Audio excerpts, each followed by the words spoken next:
Housework? Why would I ever do that? Such menial tasks are meant for someone of your lowly status, like a housewife. If you don't want to be called a parasite, you better work hard. I tried my best to hold back my emotions after hearing those words. My nails dug deep into my palms as I clenched my fists tightly.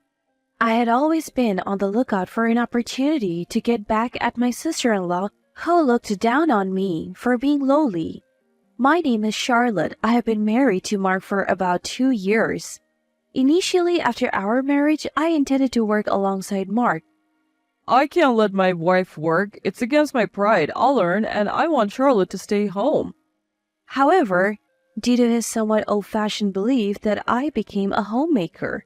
Being a homemaker is quite challenging. I wake up early to take out the trash, prepare breakfast, and pack Mark's lunch. After Mark leaves, I clean the house, carry heavy grocery bags, and prepare dinner before he returns. Then there's dishwashing and cleaning the bathroom. There's always so much to do. With no time to rest, I sometimes feel it's better I'm not working. Around our 2nd year of marriage, Mark proposed, How about living with my sister? She said she wants to live with us. I think you two will get along. But I haven't really talked to your sister much. Will living together suddenly work out? Why this sudden proposal? We don't have our parents anymore. It's dangerous for a woman to live alone these days. I'm worried about her living by herself. Mark adored his sister. Having lost their mother at a young age and living with just their father and sister, it was natural for Mark to look up to his sister as a mother figure. In Mark's stories, his sister was always kind, wise, and dependable. Mark was enthusiastic, saying, Now it's my turn to protect her. Just meet her once. I'm sure you two will get along. He persuaded me and I agreed to meet Sophia. A long time no see, Charlotte. Hello, Sophia. It's been a while. I hope we can get along well from now on. I had only met Sophia once during our wedding greetings and didn't know her really well. She's an ambitious career woman, a graduate from a top women's university, and works for a major company. Mark often bragged about her, saying she earned more than him. Talking to Sophia, I could tell she was highly intelligent, probably due to her education. She was quick-witted and pleasant to converse with. She was stunningly beautiful, with every detail from her hair to her nails meticulously taken care of. I felt a twinge of jealousy when Mark commented on how beautiful she looked. We enjoyed our conversations at the cafe, and in the end, Sophia paid for everything. Seeing the thick wads of cash in her expensive-looking branded wallet, I couldn't help but get excited. I naively hoped that with her substantial earnings, our household income might increase. However, my expectations were too high. Living together was fun initially, probably because I treated Sophia more like a guest. I treated Sophia like a guest, which might have been why things were smooth initially. Sophia was in good spirits and even gifted me some barely used branded items, saying, I don't need these anymore. You can have them. I thought the three of us could live happily together. However, about a month into living together, Sophia's true colors began to show. Like Mark, Sophia had a high sense of pride. She constantly bought branded bags and accessories to compete with her female colleagues. Once the trend passed, she would discard them. Chasing after the latest trends, Sophia hardly saved any money and she didn't contribute to our household expenses. The branded items she gave me were just things she no longer needed. At first, I was happy to receive them, but soon I was overwhelmed with the sheer number of items she pushed onto me. I later found out that Sophie moved in with us because Mark wanted to save her from paying rent. She avoided rent to buy more branded items and Mark had planned it all. Had I known this, I would never have agreed to live with Sophia. Mark had kept this from me when deciding to live with Sophia. Mark, doesn't this bother you? Oh, what do you mean? When I criticized Sophia, Mark seemed unfazed. As long as my sister is happy, I'm happy. I'm just glad to live with her again. Yes, Mark had an extreme sibling obsession. He blindly adored his sister. He didn't mind that she didn't contribute financially. He even gave her allowance, further spoiling her. This made Sophia even more arrogant. Sometimes, when she wanted to buy an expensive branded item beyond her salary, she would ask Mark for money. If Mark doesn't lend me money, I'll have to borrow it, she would say, putting me in a tough spot. Mark, thinking he was being relied upon, happily lent her the money.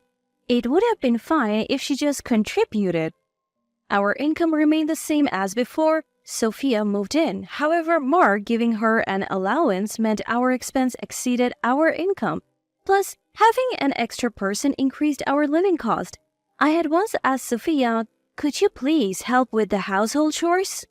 But Sophia looked down on me, saying, "Why should I do such menial tasks? That's a job for someone of your lowly status. I work hard and earn my money, you know." "But you don't contribute to the household expenses." "How I spend my money is my business." That's right, Charlotte. If you talk back to my sister, I won't stand for it. Mark turned out to be such a good boy. Sis. Mark murmured as Sophia affectionately stroked his head. It might be cute for children to show such affection, but seeing two adults act this way gave me chills. This brother-sister duo was beyond saving. I clenched my fists so hard that my nails dug into my palms. I felt utterly alone in this house. Even my husband was out of control. Seeing Sophia's attitude and realizing there was no hope for improvement, I began plotting my revenge against her. One day, an uncle I've been close to since childhood called. I'm in the area. How about lunch together? I've always been close to this uncle. We would meet at family gatherings and especially during Christmas. He had a gentle aura that I was particularly fond of. He looked and acted so much like my father, which was no surprise since he was my dad's younger brother. My father and he were very close. My dad often joked with a wry smile, "It's a bit complicated feeling when my daughter seems closer to my brother than to me." Accepting my uncle's invitation, we went out for lunch. Heard Sophia's living with you? How's she at home? I was taken aback when my uncle mentioned Sophia's name. "Do you know Sophia?" Yeah, I'm her boss at work. I was doubly surprised when my uncle nodded and said that. Sophia is excellent and works hard at the company. I sometimes worry if she's getting enough rest at home, but I guess I shouldn't pry into her private life. When I learned about the relationship between Sophia and my uncle, I had already devised a plan for revenge against her. If you want to see Sophia's usual behavior, it might be best for you to see it firsthand. I promised my uncle that I would secretly show him Sophia's usual behavior, and we just had lunch together before parting ways. Later that evening, I decided to invite my husband and Sophia to a restaurant for a discussion. I managed to persuade the two, who seemed to have no suspicions, and booked a table at the restaurant. I later reserved the seat next to ours for my uncle. Conveniently, there was a partition between the seats. You could hear the conversation from the next seat, but you couldn't see the person. A few days later, my husband Sophia and I sat at the reserved table. My uncle should already be seated next to us. "So, what's this discussion about?" As soon as she sat down, Sophia asked me in a curt tone, "Well, why don't we order some food first?" I tried to calm things down by handing Sophia the menu. After ordering, water was served. I took a sip to ease my nerves before broaching the subject. The truth is, I invited you here because I have something to discuss. I want to live separately from Sophia." At my words, Sophia looked at me with disdain and said, "What do you mean?" I feel like I have reached my limit living with Sophia. Her closet is full of luxury items. She doesn't contribute financially to the household, and I wish she would at least help with the chores. "Why should I do housework? Isn't that something for low-status people like housewives? Why should I do it?" That's right, Charlotte. Don't be selfish towards my sister. Who's being selfish? And since when is being a housewife considered low status? Are you challenging me? This must be a joke. Sophia, seemingly agitated, grabbed a glass of water and splashed it on me. "You should just do the chores in my place. You don't even earn money, so don't you dare tell me what to do." The restaurant went silent after Sophia's outburst. Sophia seemed out of breath from shouting so loudly. "So, Sophia." A man's voice hesitantly called out to Sophia. Recognizing the voice, Sophia looked shocked. "Manager, why are you here?" "My uncle. Is there a problem?" I calmly replied to Sophia as I wiped the water off with a handkerchief. You set me up?" Sophia glared at me with a horrified expression, but it was too late. My uncle looked utterly shocked at Sophia. Sophia, no matter how talented you are, this behavior is unbelievable. Manager, please wait. This isn't what it looks like. What's different? To me, it looked like you were belittling my niece. I mean... My uncle sighed deeply at Sophia's attempt to explain. Sophia, even if you're a valuable employee, I question your character. If this is how you behave in your personal life, I would have to reconsider entrusting you with tasks in the future. Oh. Sophia's face turned pale. Her pride visibly shattered. My uncle then turned to me with a kind tone. Charlotte, I'm glad I could see Sophia's true colors. Thank you for your cooperation. No, thank you for your help. Now, I can leave Sophia and my husband without any worries. What do you mean by leave? Mark's voice trembled. Mark, I want a divorce. I have already prepared the divorce papers. Just sign here. I pulled out the divorce papers from my bag. My section was already filled out. Divorce? Why? Why not? Don't let me say I don't know. I slammed the divorce papers on the table. The palm hits the table and makes a loud bang. If you want to live with your beloved sister so much, do it without me. I can't deal with you two anymore. Sign it now. With trembling hands, Mark signed the divorce papers. I checked to ensure everything was filled out correctly and put the papers back in my bag.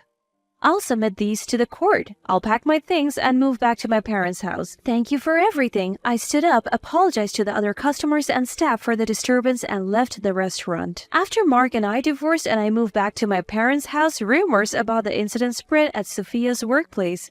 She became the laughingstock even among her brand-conscious female colleagues. Her pride crushed. She handed in her resignation to my uncle. Sophia and Mark still live together even though she's unemployed. Sophia refuses to lower her living standards and doesn't do any housework. At first, Mark tried to juggle work and household chores, but it became too much. They argue daily with Mark shouting, "Sophia, help out a bit. You're not working, so at least do some chores." Why should I do chores? You said I didn't have to. That was then. This is now. It seems the siblings bicker every day. Their close-knit relationship was only possible because I was there to handle all the household chores. On the other hand, after moving back to my parents' house, I started looking for a job. Even with a gap in my resume due to being a homemaker, I found work as a housekeeper providing home cleaning services. At one of my assignments, I met a man and things have been progressing well between us. My heart raced when he gave me his contact information, expressing a desire to see me outside of work. This time, I want to be cautious and observe his behavior and attitude closely to ensure I can have a happy life. I don't want to be fooled by another sibling obsession again.